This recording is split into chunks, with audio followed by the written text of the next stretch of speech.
ជុលកៅស្រាប់តែស្ងាត់ជំនួសដោយសំឡេងបុក3ធ្ងន់ធ្ងន់បាយសង8 trap យោស្ដាប់ឲ្យច្បាស់នេះមិនមែនជាបទកំដរវងស្រាទេនេះជាការពិតដែលឯងត្រូវភ្ញាក់ Let's go ព្រឹកឡើងចង់ហាយសូយប់ឡើងចូលបាហៅស្រាមកពេញតោមិនដែលគិតគូដុល្លារកាតវីសារូតខ្ទេចព្រោះតែចង់បានមុខមាត់ចុងក្រោយសល់តែសម្បកលុយកាក់ហួតឯងបាត់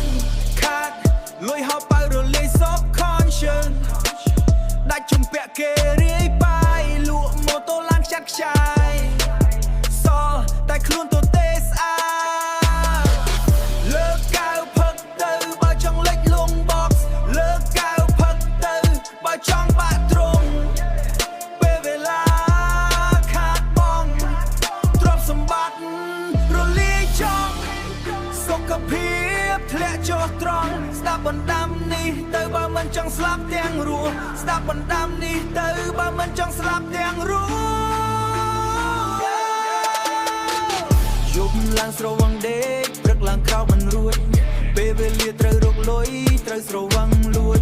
ថ្លើមចាប់ផ្ដើមក្រិនក្រពះចាប់ផ្ដើមធ្លាយដេកដកដង្ហើមញញែកពេទ្យប្រាប់ថាចិត្តលា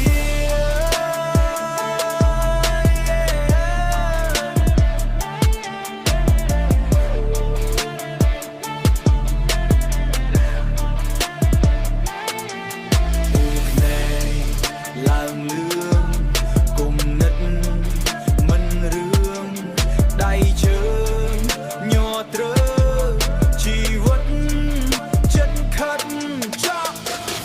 កៅស្រាឬអនាគតជ្រើសរើសដល់ខ្លួនឯងគ្មានអ្នកណាមកឈឺជំនួសឯងទេនៅពេលដែលឯងដេកនៅលើគ្រែពេទ្យ